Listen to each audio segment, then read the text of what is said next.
My name is William, and tonight we enter Topkapi Palace at the moment when the most powerful man in the Ottoman world allowed private devotion to bend centuries of court custom. Suleiman was called great for a reason. He ruled armies, law, ceremony, and faith with a calm force that made his court seem firm.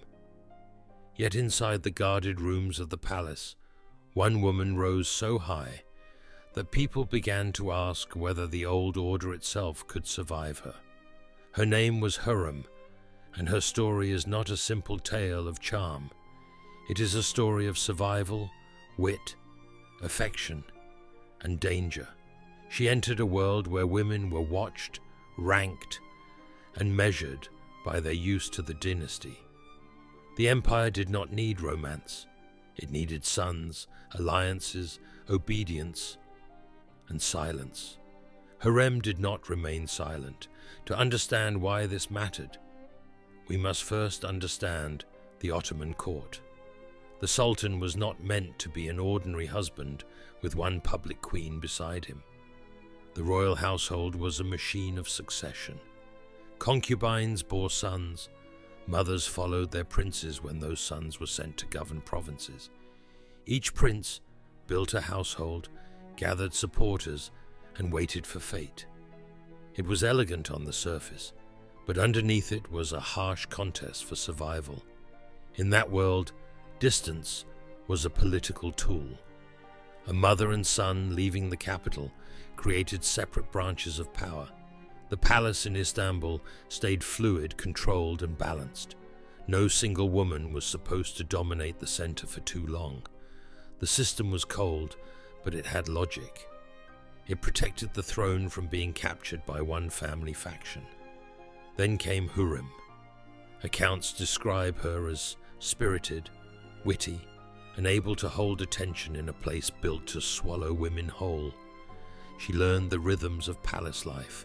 She understood gifts, letters, timing, and tone. She knew when to soften, when to wait, and when to press. In a court where a glance could be remembered, she became impossible to dismiss. Picture the harem not as fantasy, but as politics behind silk.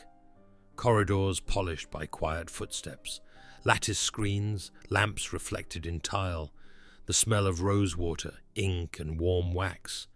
Eunuchs carrying messages through locked doors, women listening for news of births, promotions, journeys, and deaths. Every whisper mattered, because the future of the empire could begin in a private chamber. The full story behind this might surprise you, because Hurrem did not merely become a favorite, she became a permanent presence. That alone broke custom. She remained near Suleiman in the capital, even after bearing sons. Instead of fading into the old pattern, she gathered a role that grew with every year. She wrote to him, she advised him. She became a center of private and public gravity. Then came the most stark step. Suleiman married her. For many observers, that was more than personal affection. It was a rupture. The Sultan had raised a former concubine into the status of legal wife, and by doing so he made private devotion visible before the empire. The palace could no longer pretend she was merely one woman among many. She had become something new. Why would he do it? Perhaps because he trusted her. Perhaps because she offered him wit, warmth, and a private mind he could not find elsewhere. Suleiman spent much of his life under the burden of public greatness. In Hurrem, he may have found a person who saw not only the ruler, but the man beneath the robe. Yet with a sultan, even tenderness carries costs. The court understood this quickly. Hurrem had rivals, and the most important rival was not only another woman, but another line of succession.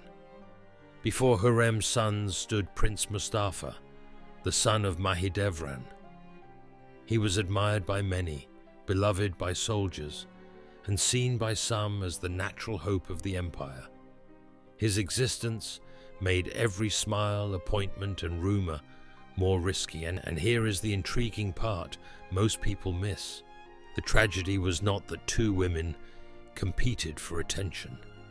The tragedy was that the empire forced mothers to become political guardians of their sons.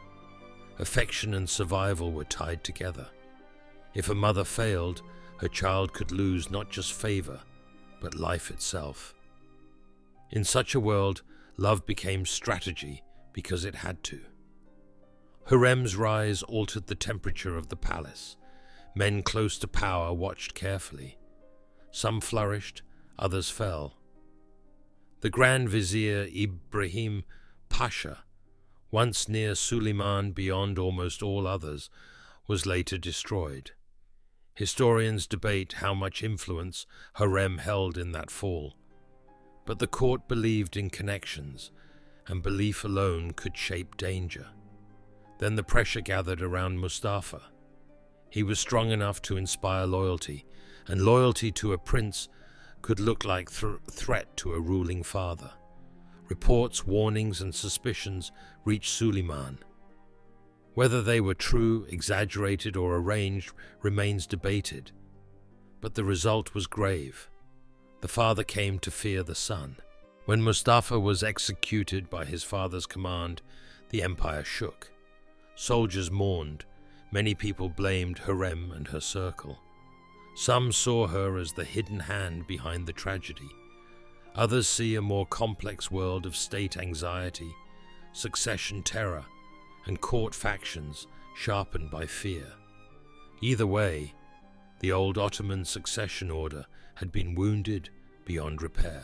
A dynasty designed to produce strong princes had created a system where brothers, mothers, ministers, and soldiers could all become threats to one another.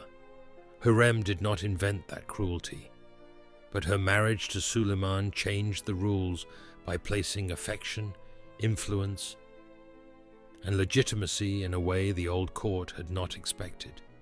There is heartbreak here beneath the politics. Hurrem was a captive who became a wife, a foreign woman who became central to an empire, a mother who knew that her children's futures depended on her ability to survive among people who smiled and watched. Her story is not soft. It is brilliant and frightening because it shows what devotion becomes when surrounded by danger. Suleiman too is not easily reduced. He was a lawgiver, poet, conqueror, and grieving father. He loved Hurrem with a steadiness that startled his world, but he also carried the duties of empire. The tragedy is that those duties did not cleanse the love. They weaponized it. The closer Hurrem stood to him, the more every decision around the throne looked personal. After Hurrem, the Ottoman court would never be quite the same. The harem became more openly central to royal politics.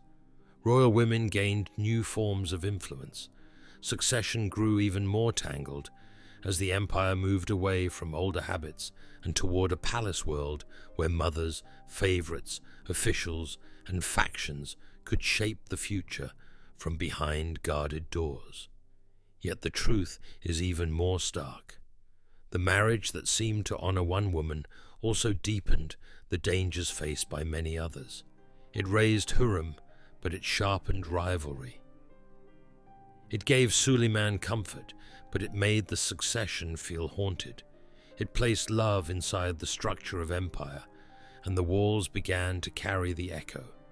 So was Hurrem the destroyer of Ottoman custom, or the most visible figure in a system already built for conflict? That is the question history leaves us. Blaming her alone is too easy. It lets the court escape judgment. It ignores the fathers who feared sons, the ministers who fed suspicion, and the dynastic rules that made every prince a possible enemy. What she truly did was expose the human heart of the empire. Behind the domes, law codes, ceremonies, and victories stood people desperate to be loved, protected, remembered, and obeyed. Suleiman and Hurrem's bond did not remain in the private rooms where it began. it crossed into succession, reputation, and bloodline. Once there, it could not stay innocent. In the end, their marriage did not merely break a custom. It revealed the fragility beneath Ottoman greatness. A single bond, made public by a ruler who seemed above all rules, changed how power moved through the palace. It elevated a woman. It imperiled princes. It fed whispers that outlived everyone who first spoke them. If this story made you see Suleiman and Hurrem differently, tell me what you think below. Was their marriage an act of devotion, or the beginning of a dangerous new court order? If you found this journey moving, leave a like, and join me again for more stories where love, duty, and reputation collide behind palace walls. History often hides its deepest heartbreak inside the choices people made when the heart asked for one thing and the throne demanded another.